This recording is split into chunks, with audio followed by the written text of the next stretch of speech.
আসসালামু আলাইকুম এভরিওয়ান। বাবা স্যার গল্পের 15 নম্বর পার্ট। তো চলো বেশি কথা না কইয়া গল্প শুরু করা যাক। এমন সময় ডাক্তার উম্মে কুলসুম এসে বলল, কণা তুমি কি কাজটা ঠিক করছো? কণা বলল, কি কাজ? আনিশা বলল, এই যে অপারেশনের সমস্ত খরচের দায়িত্ব নিয়ে নিলে, যেখানে অপারেশন করেও কোনো লাভ হওয়ার কথা না। এর আগেও এরকম করছো, তুমি যা করছো এটা ঠিক না। লোকটার একটা বাচ্চা আছে। কণা বলল, তুমি কি বলতে চাচ্ছ আনিশা? আনিশা বলল, যা বলতে চাচ্ছি তা বলার আগে বলতে চাই, তুমি কি পেশেন্টকে ভালোবাসো? কণা বলল, আচ্ছা আনিশা, কারো বিপদের দিনে কারো পাশে দাঁড়ানোই কি ভালোবাসা? আর ভালোবাসা শব্দটাকে আমরা নোংরা করে ফেলেছি, তাই না? আমরা ভালোবাসা বলতে ছেলে আর মেয়ের ভালোবাসাটাই বুঝি, তাই না? আনিশা বলল, কণা আমার এক্সপিরিয়েন্সে যা বলছে তা থেকে বলছি, তুমি পেশেন্টকে ভালোবাসো। অপারেশন শেষ করে যখন তুমি বের হও তখন তোমার চোখের জল বলছিল তুমি ভালোবাসো। আর এমন একজনকে ভালোবাসো যার বেঁচে থাকা আশা করাটাও বোকামি। তোমাকে কিছু বলতে চাই, তুমি নিজেও ডাক্তার, আবেগ দিয়ে জীবন চলে না। আর হ্যাঁ, ডাক্তার সিফাত তোমাকে অনেক ভালোবাসে, তুমি চাইলে বিয়ে করতেও রাজি। কণা বলল, জানি সিফাত আমাকে পছন্দ করে, আমিও তাকে পছন্দ করি। অপছন্দ করি সেটা না, সে একজন এডুকেটেড পারসন। কিন্তু কি জানো আনিশা, সিফাতের প্রতি আমার কোনো ফিলিংস কাজ করে না। ভালোবাসা কি সিফাত সেটা বুঝেই না। আর হ্যাঁ, আরেকটা কথা কি জানো আনিশা, তুমি যা ভাবছো সেটা ভুল। রাজের সাথে আমার কোনো সম্পর্ক নেই, তবে রাজকে আমি ফিল করি। আনিশা বলল, আচ্ছা তাই যেন হয়। আর আমি এখন আসি, আর যা বললাম ফ্রেন্ড হিসাবে বললাম, কিছু মনে করো না। কণা বলল, আরে না। আনিশা চলে গেলে কণা ভাবতে লাগলো, সত্যি কি আমি রাজকে ভালোবাসি? কেন রাজের জন্য এত মায়া হয়? কেন রাইসাকে আপন মনে হয়? এইসব কোনো কিছুরই হিসাব মিলাতে পারছে না কণা। হঠাৎ কণার বাসা থেকে ফোন আসলো। ফোন পেয়েই কণা বাসায় চলে গেল। এইদিকে কথা অনেকটা সুস্থ, রাজের কথা খুব মনে পড়ছে। বুক ফেটে কান্না আসছে, রাজের চেহারাটা বারবার ভেসে উঠছে। কথা বালিশে মুখ লুকিয়ে ফুপিয়ে ফুপিয়ে কাঁদছে। কথার বাবা কথার রুমের পাশ দিয়ে যাওয়ার সময় বুঝতে পারলো কথা কাঁদছে। কথার কান্না শুনে কথার রুমে গিয়ে তার মাথায় হাত রেখে বলল, মারে এভাবে কাঁদিস না আর। কথা তার বাবাকে দেখেই জড়িয়ে ধরে বলল, বাবা আমি রাজকে ছাড়া বাঁচবো না বাবা, আমি ওকে অনেক কষ্ট দিয়েছি। বাবা আমার রাজকে এনে দাও না, আমি তোমার কাছে কিচ্ছু চাই না। কথার বাবা বলল, মারে আমিও রাজের সাথে অন্যায় করেছি রে, ছেলেটা বড্ড ভালো রে। শোন না মা, তুই রাজের কাছে যা। কথা বলল, সত্যি যাবো বাবা? কথার বাবা বলল, হ্যাঁ মা, তোর ভালোবাসার মানুষ তোর ভালোবাসা দিয়েই জয় করে নে। কথা রাজের বাসায় এসে জানতে পারে রাজ অ্যাক্সিডেন্ট করেছে। রাজের অ্যাক্সিডেন্টের কথা শুনে কথার পায়ের নিচের মাটি সরে যাচ্ছে। বাড়িওয়ালার কাছ থেকে ঠিকানা নিয়ে হসপিটালে চলে যায়। হসপিটালে গিয়ে দেখে রাইসা বেঞ্চে বসে আছে। কথা গিয়ে রাইসাকে জড়িয়ে ধরে বলে, মা তোমার বাবাই কোথায়? তোমার বাবা কেমন আছে? রাইসা কথাকে রাজের কেবিন দেখিয়ে দেয়। কথা দৌড়ে রাজের কেবিনে চলে যায়। কেবিনে গিয়ে দেখে রাজের মাথাটা ফুল ব্যান্ডেজ করা, অক্সিজেন চলছে। কথার হৃদয় থেকে মনে হয় রক্তক্ষরণ হচ্ছে। রাজকে এভাবে দেখতে পাবে সে কোনোদিন কল্পনাও ভাবেনি।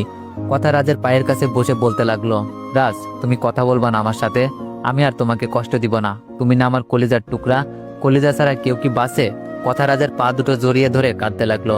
রাইসা কথাকে জড়িয়ে ধরে বাবাই বাবাই বলে কাঁদতে লাগলো। নার্স কথাকে রাজের কেবিনে দেখে বলল, কি করছেন আপনারা? রোগীর কাছে কথা বলা যাবে না, বের হয়ে যান প্লিজ। কথা রাইসাকে নিয়ে বের হয়ে সোজা ডাক্তারের রুমে চলে যায়। ডাক্তার সিপাতের সামনে বসে আছে কথা। ডাক্তার সিপাত বলল, মিস কথা, কিভাবে যে বলি, উনি এর আগেও গুরুতর আহত হয়েছিলেন। ও যাত্রায় বেঁচে থাকার কিছুটা চান্স ছিল, আল্লাহর রহমতে সুস্থ হয়ে ওঠে। হয়তো ছোট্ট বাচ্চা মেয়েটাকে আল্লাহ কষ্ট দিতে চাননি, কিন্তু এবারের অ্যাক্সিডেন্টে ঠিক মাথার আগের জায়গাটাই আঘাত আনে। তাছাড়া ব্রেনে অনেক আঘাত পাইছে। কি হলো, আপনি কাঁদছেন কেন? এক কাজ করতে পারেন, সেই সিস্টারটা বিদেশে নিয়ে করতে পারেন। কথা বলল, আপনি সব রেডি করেন, আমার স্বামীকে কোনোভাবেই মরতে দিতে পারি না। ডক্টর সিবাত বলল, স্বামী মানে? কথা বলল, সেটা আপনার জানতে হবে না। এইদিকে পরের দিনই কথা রাজকে নিয়ে সিঙ্গাপুর এসে পড়ে। সিঙ্গাপুর আনার পর আরেকটা অপারেশন হয়।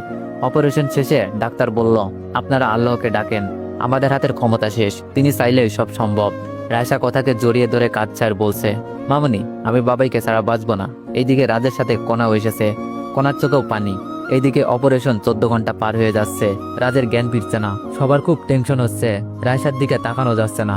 কথা হসপিটালের বেঞ্চে নিশ্চুপ হয়ে বসে আছে, তার মুখ দিয়ে কোনো কথা বের হচ্ছে না। রায়সা কথার সামনে গিয়ে বসে পড়ল। কথা রায়সার দিকে তাকিয়ে বুঝলো রায়সা কিছু একটা বলবে। মামনি তুমি কিছু বলবে? রায়সা বলল, আপনাকে মম ডাকতে পারি? কথা কথা মাথা নাড়িয়ে হ্যাঁ সূচক জবাব দিল। রায়সা বলল, মম আমায় একটু বুকে নিবা, আমার না অনেক কষ্ট হচ্ছে। কথা রায়সাকে শক্ত করে জড়িয়ে ধরে বলে, আমার মার কোনো কষ্ট হতে দিব না, তুই কাঁদিস না প্লিজ। রায়সা বলল, আচ্ছা মম, বাবাইকে আর কথা বলবে না? আমার বাবাইকে আর কোলে নিবে না? জানো মম, বাবাইকে ছাড়া আমি বাঁচবো না। বাবাই আমার নিঃশ্বাস। মম, বলো আমার বাবাই আমার সাথে কথা বলবে তো? আমার বাবাই আমাকে কোলে নিবে তো? আমার চকলেট আইসক্রিম কিচ্ছু চাই না, আমার বাবাইকে কথা বলতে বলো। আজ কতদিন ধরে বাবাই আমার সাথে কথা বলে না। কথা কি বলবে বুঝতে পারছে না। রাজের জন্য তার কলিজাটাও যে ফেটে যাচ্ছে। রাইসা বলল, কি হলো মম, তুমি কথা বলছো না কেন? কথা বলল, মারে তোর বাবাই ঠিক ভালো হয়ে যাবে, তোর জন্য হলেও ভালো হয়ে যাবে, তুমি প্লিজ কান্না করো না। রাইসা বলল, সত্যি তো ভালো হয়ে যাবে? আমার বাবাই আমার সাথে আবার কথা বলবে? কথা বলল, হ্যাঁ মা।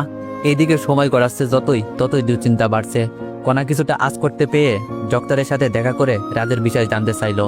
ডাক্তার ফিলিক্স বলে, আপনি ডক্টর, আপনি রোগীর কন্ডিশন বেশ ভালোই বুঝতে পারছেন। রোগীর আঘাতটাও পেয়েছে ক্রিটিক্যাল জায়গায়, মস্তিষ্কই রক্তকরণ হয়েছে অনেক। আপনাদের জন্য অপারেশন করলাম যেন বেঁচে থাকার একটা আশা করা যায়। বাঁচার চান্স নেই বললেই চলে, কিন্তু এই কথাটা আপনি ছাড়া আর কাউকে বলে বোঝানো যাবে না। প্লিজ আপনি মেন্টালি সাপোর্ট দেন তাদের। আর হ্যাঁ, মনে রাখবেন সবকিছুর মালিক উপরওয়ালা, তিনি চাইলে সবই সম্ভব। কণা কিছু না বলে ডাক্তারের রুম থেকে বের হতেই দেখে কন্যার রাইসা দরজায় দাঁড়িয়ে আছে। রাইসা কণাকে দেখেই বলল, ডাক্তার আন্টি। ডাক্তার কি বলল? আমার বাবাইয়ের কিছু হয়নি তো? কণা বলল, মামনি, তোমার বাবাইয়ের কিছু হবে না, তবে আল্লাহকে ডাকতে হবে। আর কথা আপু, আপনিও আল্লাহকে ডাকেন। এখন ডাক্তারের হাতে কিছুই করার নেই। রাত প্রায় শেষ হতে চললো, কারো চোখেই ঘুম নেই। ফরজের আজান হচ্ছে, 22 ঘন্টা হতে চললো, রাজের এখনো জ্ঞান ফিরছে না। কণা বুঝে গিয়েছে রাজ হয়তো আর ফিরবে না। খুব কষ্ট হচ্ছে তার, খুব দেখতে ইচ্ছে করছে রাজকে। তাই রাজকে দেখার জন্য যখন রাজের কেবিনে উকি দিল, তখন বুকটা কেমন ছ্যাদ করে উঠল। অক্সিজেন মাস্ক পরানো, তাকানো যাচ্ছে না রাজের দিকে। কণা চোখের পানি আটকিয়ে রাখতে পারছে না, বিশেষ করে রাইসার কথা চিন্তা করে। এইদিকে রাইসা খুব সুন্দর করে অজু করে হসপিটালের এক কোনায় নামাজে দাঁড়িয়ে যায়। রাইসার বিশ্বাস আল্লাহ তার কথা শুনবে, তার বাবাই আবার তার সাথে কথা বলবে, তাকে আদর করবে। রাইসা নামাজ শেষ করে ছোট্ট হাত দুটি আকাশের দিকে উত্তোলন করে বলতে লাগলো, হে দরদি আল্লাহ, তুমি কি আমার কথা শুনতে পাচ্ছ? জানো আল্লাহ, ছোট বলে কেউ আমার কথা শোনে না, তুমিও কি শুনবে না? আল্লাহ, শুনেছি তুমি চাইলে সব সম্ভব, তোমার হুকুম ছাড়া কিছুই হয় না, বাবাই বলেছে। জানো আল্লাহ, আমি যখন ছোট্ট তখন মা রেখে চলে যাই। বাবাই আমাকে অনেক আদর করত। বাবাইকে তোমার কাছে যদি নিয়ে যাও, তাহলে কে আমার কথা শুনবে? কে আমাকে ঘুম পাড়িয়ে দিবে? কে আমাকে ভালোবাসবে? আমার মাকে তুমি তোমার কাছে নিয়ে নিয়েছো, আমি কিছু বলিনি। আমার বাবাইকে কি নিয়ে নিবা? জানো আমার না খুব কষ্ট হচ্ছে, দেখো আমি কাঁদছি। জানো আল্লাহ, আমি একটু ব্যথা পেলে বাবাই কষ্ট পেয়ে কাঁদতো। আমার বাবাই অনেক ভালোবাসতো। শুনেছি পৃথিবীর বাবা মাদের চেয়ে তুমি তোমার বান্দাদের কোটি গুণ বেশি ভালোবাসো। দেখো আমি কাঁদছি, তুমি আমার কথা কি শুনতে পারছো? বলো, আমি তোমায় ছাড়া আর কার কাছে চাইবো?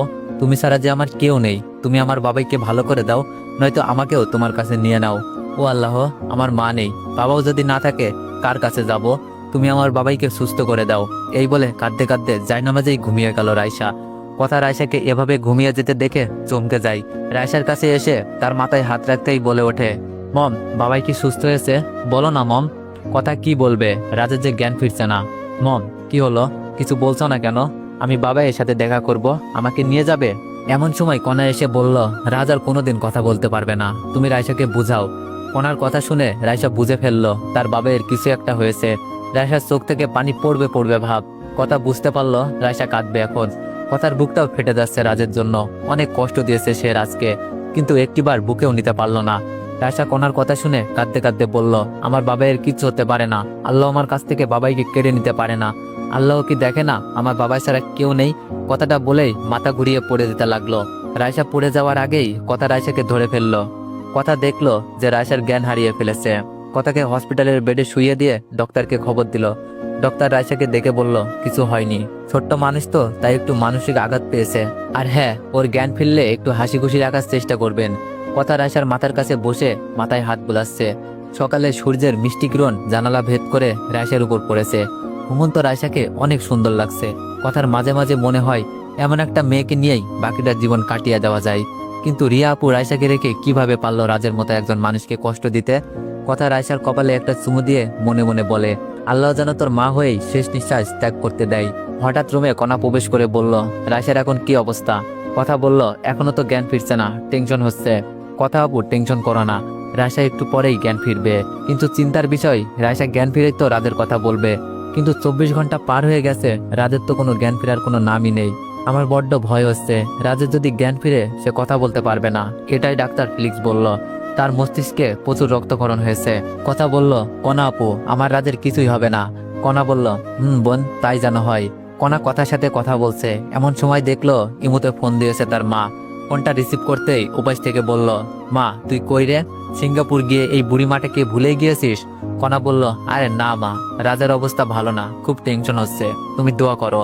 কণার মা বলল, মা, ছেলেটার জন্য সবসময় দোয়া করি, ছেলেটা কত ভালো ছিল। আচ্ছা মা, দেশে আসবি কবে? কণা বলল, শিওর না মা, তবে কয়েকদিনের মাঝেই আসবো, দোয়া করো যেন সবকিছু ঠিকঠাক হয়ে যায়, রাজের জন্য আমার খুব টেনশন হচ্ছে। কণার মা বলল, আচ্ছা মা কণা, কিছু মনে না করলে তোকে একটা কথা বলি। কণা বলল, হ্যাঁ মা বলো। কণার মা বলল, একটা বিয়ের কথা এসেছে, ছেলেটা মাশাল্লাহ ভালো, পরিবারও ভালো, তুই চাইলে কথা বলে দেখতাম, ছেলেটা নাকি তোকে আগেও দেখেছে, তাদের সবকিছুই পছন্দ, তুই কি বলিস? কণা বলল, মা আমি এখন বিয়ে করব না, বিয়ে করতে দেরি আছে। কণার মা বলল, আচ্ছা মা, তুই কি রাজকে ভালোবাসিস? মিথ্যা বলবি না, এর আগেও তো তুই এতটা সিরিয়াস ছিলি না, আমাকে রেখে কোথাও যেতিস না, আর ছেলেটার জন্য তুই দেশ ছেড়ে গেলি। কণা বলল, মা তুমিও না, আমি কেন ওনারে ভালোবাসতে যাব? কণার মা বলল, মা জানি, আমি তোর মনের কথা বুঝবো না? তুই তো জানিস তোর বয়স যখন 6 তখন তোর বাবা মারা যায়, সেদিন থেকেই তোর মনের কথাটাও বুঝে নিয়েছি। কণার ফুপিয়ে কান্না আসছে, সে নিজের অজান্তেই রাজকে ভালোবেসে ফেলেছে, অথচ রাজ কণার নয়, কথার। কণা সেটা বেশ ভালোই বুঝতে পারছে, রাজ কণার হবেও না, কিন্তু মন কখনো বাস্তবতা বুঝতে চায় না, অথচ সে কখনো চায়নি সে কারো প্রেমে পড়বে। কিন্তু আজ তার কেন কান্না আসছে, চোখ থেকে পানি পড়বে ভাব। এমন সময় কণার মা উপাস থেকে বলল, কিরে মা, ছেলে পক্ষ আসছিল, তাদেরকে হ্যাঁ বলে দিব? কণা বলল, মা তুমি বিয়ে নিয়ে আসো প্লিজ মা, এখন রাখছি। কণার মা উপাস থেকে কিছু বলার আগেই কণা ফোনটা কেটে দিল, বুকের ভেতরটা কেমন যেন করছে। এইদিকে রায়সার জ্ঞান ফিরতেই দেখে কথা তার মাথায় হাত বুলিয়ে দিচ্ছে। রায়সা বলল, মম বাবাইয়ের জ্ঞান ফিরেছে? মম বাবাই কোথায়? বাবাইয়ের কাছে যাব আমি। বাবাইয়ের কিছু হয়নি তো মম? আমার বাবা আমার সাথে কথা বলবে তো? কথা কি বলবে বুঝতে পারছে না। রায়সাকে বুকে টেনে নিয়ে বলল, না রে মা, তোর বাবাইয়ের কিচ্ছু হবে না। কথা কণাকে বলল রায়সাকে রাজের কাছে নিয়ে যেতে। কণা ডাক্তারের সাথে কথা বলে রায়সাকে রাজের কেবিনে নিয়ে গেল। ডাক্তার ফিলিস কণাকে ডেকে নিয়ে বলল, মিসেস কণা, পেশেন্টের তো জ্ঞান ফিরছে না, কোমায় চলে যেতে পারে, নয়তো যে কন্ডিশন, এখান থেকে ফিরে আসার চান্স খুবই কম। আপনি কি চান পেশেন্টকে কোমায় পাঠিয়ে দিতে? আর হ্যাঁ, আপনাকে বললাম পেশেন্টকে কোমায় পাঠালে সেখান থেকে ফিরে আসার চান্স 0.5%, তাই অযথা টাকা নষ্ট না করাই শ্রেয়। কণা বলল, আচ্ছা ডাক্তার, আমরা ভেবে দেখছি। এইদিকে রায়সা রাজের কাছে গিয়ে দেখে তার পুরো মাথা ব্যান্ডেজ করা, এক হাতে স্যালাইন যাচ্ছে, মুখে অক্সিজেন মাস্ক লাগানো। রায়সা রাজের মাথার কাছে গিয়ে বলতে লাগলো, বাবাই, ও বাবাই, দেখো তোমার রায়সা তোমাকে ডাকছে, তুমি না বলেছো তোমার মা নেই বাবাই, আমি তোমার মা, দেখো তোমার মা তোমাকে ডাকছে, তুমি কথা বলবা না?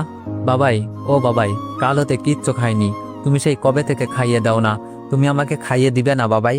ও বাবাই কথা বলো, দেখো তোমার রায়সা মা কাঁদছে, তুমি কথা বলবে না? কথা বলল, রায়সা মা তুমি কেঁদো না, তুমি কাঁদলে তোমার বাবাইয়ের কষ্ট হয়। রায়সা বলল, জানো বাবাই, আমার না খুব কষ্ট হচ্ছে, বাবাই আমাকে একবার মা বলে ডাকবে? ও আল্লাহ, তুমি আমার বাবাইকে আর কত কষ্ট দিবে, বলো না আমার বাবাইকে, বাবাই যেন কথা বলে। তুমি জানো না আল্লাহ, আমার বাবাই ছাড়া আমাকে কে আদর করবে, বাবাইকে কথা বলতে বলো। ও বাবাই, আমি তোমাকে আদর করব, কাউকে কষ্ট দিতে দিব না, তুমি অভিমান করো না। বাবাই, ও বাবাই প্লিজ কথা বলো, আমার আইসক্রিম চাই না, তুমি আমার সাথে কথা বলো। হঠাৎ রায়সা খেয়াল করলো রাজের চোখে পানি। রায়সা বলল, কণা আন্টি দেখে যান, বাবাই কাঁদছে, বাবাই কাঁদতেছে, দেখে যান, বাবাইকে না করেন, বাবাই যেন না কাঁদে। কণা দৌড়ে রুমে এসে দেখলো যে সত্যি রাজের চোখে পানি পড়ছে। হ্যাঁ, রাজের জ্ঞান ফিরেছে। ডাক্তার ফিলিস রাজকে দেখে বলল, সৃষ্টিকর্তার কৃপায় জ্ঞান ফিরেছে, তবে মস্তিষ্কে রক্তক্ষরণের জন্য যা সন্দেহ করেছিলাম তাই হয়েছে। তিনি কথা বলার শক্তি হারিয়ে ফেলেছেন, সাথে প্যারালাইজ হয়ে গিয়েছে। কথা অনেকটা অবাক হয়ে বললেন, ডক্টর, রাজ তাহলে আর কোনোদিন কথা বলতে পারবে না, আর কোনোদিন হাঁটতে পারবে না? ডক্টর বলল, পারবে, তবে সেই সম্ভাবনা অনেক কম। আর হ্যাঁ, আরেকটা কথা, মিস কণা, আপনারা সপ্তাহখানিক পর রোগীকে বাসায় নিয়ে যেতে পারবেন। কণা বলল, থ্যাঙ্কস ডক্টর। ডক্টর ফিলিস চলে গেলে রায়সা কথাকে বলল, মম, আমার বাবা কি কোনোদিন আমার সাথে কথা বলবে না, আমাকে বুকে নিয়ে ঘুম পাড়িয়ে দিবে না? কণা বলল, মা দিবে, তুমি মন খারাপ করো না, আল্লাহ চাইলে সব সম্ভব। এইদিকে দেখতে দেখতে পুরো 1 সপ্তাহ চলে গেল। রাজ মোটামুটি অনেক সুস্থ, এখন খেতে পারে, তাই সিদ্ধান্ত নিল সবাই কালই দেশে ফিরে আসবে। রাজকে দেশে নিয়ে আসার পর মোটামুটি সবাই হেল্পফুল ছিল। রায়সাকে আবারও স্কুলে ভর্তি করে দিল। রায়সা এখন নিজেই স্কুলে যেতে পারে। দিনগুলো কষ্টের মাঝেও ভালোই কাটতেছিল।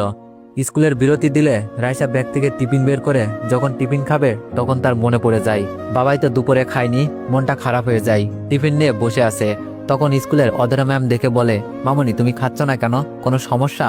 রাইসা বলল, না ম্যাম, কিছু খেতে মন চাচ্ছে না। অধরা ম্যাম বলল, আচ্ছা বসো, আমি তোমাকে খাইয়ে দিই। অধরার কেন জানি রাইসাকে দেখে মায়া লেগে যায়। মেয়েটা শান্তশিষ্ট, এছাড়াও পড়াশোনাতেও বেশ ভালো। অধরা রাইসাকে অর্ধেক টিফিন খাইয়ে দিতেই রাইসা বলল, ম্যাম আমি আপনাকে খাইয়ে দিই। অধরা বলল, না তুমিই খাও। রাইসা বলল, কেন ম্যাম, লুডস বাচ্চাদের খাবার বলে আপনি খেতে পারবেন না? অধরা বলল, আচ্ছা হা করছি, খাইয়ে দাও। খাওয়া শেষ হলে অধরা স্কুলের কমন রুমে চলে গেল জোহরের নামাজ পড়তে। জেসি যখন নামাজে দাঁড়াবে তখন রাইসা পিছন থেকে বলল, ম্যাম কথা ছিল একটু। অধরা বলল, হ্যাঁ কিছু বলবে বলো। রাইসা বলল, ম্যাম কিছু মনে না করলে আমি কি আপনার সাথে নামাজে দাঁড়াতে পারি? অধরা অবাক হয়ে যায়, কিছু না বলে মাথা নাড়িয়ে সায় দেয়। এইদিকে স্কুল ছুটি হলে স্কুল থেকে ফেরার পথে তার ক্লাস ফ্রেন্ড অর্ককে দেখলো তার মাকে জড়িয়ে ধরে গাড়িতে করে বাসায় যাচ্ছে।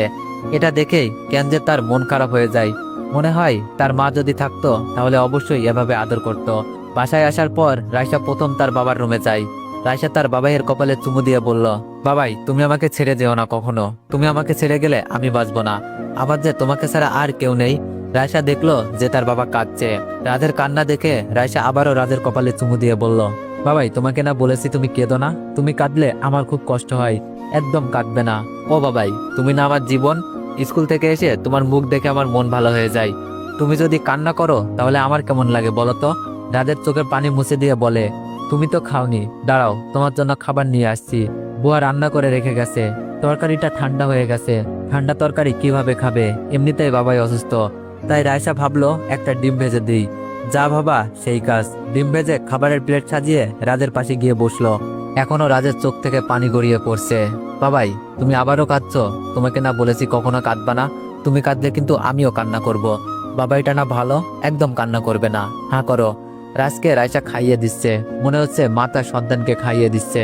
ছোট সন্তান বায়না ধরলেও রাজ কোনো বায়না ধরতে পারছে না। পৃথিবীর নিঃস্বার্থ ভালোবাসা মনে হয় এটাই, যেখানে নেই কোনো স্বার্থ, শুধু রয়েছে ভালোবাসা। রাজের খুব ইচ্ছা করছে রায়সাকে খাইয়ে দিতে, কিন্তু হাত নাড়ানোর শব্দ নেই। সে যেটা পারে সেটা হলো চোখের জল ফেলা। রাজের খুব কষ্ট হয়, মেয়েটা ছোট থাকতেই মায়ের আদর থেকে বঞ্চিত হয়। যেই বয়সে পুতুল খেলা নিয়ে ব্যস্ত থাকতে হয় সেই বয়সে বাবাকে সামলানোর দায়িত্ব। রায়সার খাওয়ানো শেষ হলে রাজের গায়ে কম্বল টেনে দিয়ে রায়সা পড়তে বসে। এমন সময় আসরের আজান হয়। রায়সা বই রেখে উজু করতে চলে যায়। রায়সার বিশ্বাস আল্লাহ তার বাবাইকে আবারও সুস্থ করে দিবে। আর রায়সা তার বাবার কথা মতো নামাজ পড়ে, কারণ নামাজ পড়লে নাকি আল্লাহ খুশি হয়। রায়সার উজু শেষ হলে জায়নামাজ বিছিয়ে আসরের নামাজ পড়ে নাই। নামাজ শেষ করে প্রতিদিনের মতো আজকেও দুই হাত তুলে বলতে লাগে, আল্লাহ তুমি আমার বাবাইকে সুস্থ করে দাও। রায়সা মুনাজাত শেষ করে রুমে চলে যায়।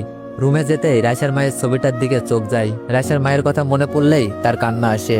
তার মায়ের একটা ছবি আছে, সেটা বুকে নিয়েই কান্না করে। অনেকক্ষণ কান্না করার পর রেয়ার ছবিটা বুকে নিয়েই রায়সা ঘুমিয়ে যায়। ঘুম ভেঙে দেখে যে রাত হয়ে গেছে। রাতে রায়সা তার বাবাইকে খাইয়ে দিয়ে যখন মাথায় হাত বুলিয়ে দিচ্ছে, এমন সময় রায়সা অনুভব করলো তার বাবাইয়ের শরীর জ্বরে পুড়ে যাচ্ছে। গা ভর্তি জ্বর, কি করবে ভেবে পাচ্ছে না। কথাকে কয়েকবার ফোন করলো, বারবার ফোন সুইচ অফ দেখাচ্ছে। কনার কাছে দুইবার ফোন করতেই ফোনটা রিসিভ করলো। তো এভরিওয়ান, নেক্সট পার্টের জন্য অপেক্ষা করো। ধন্যবাদ।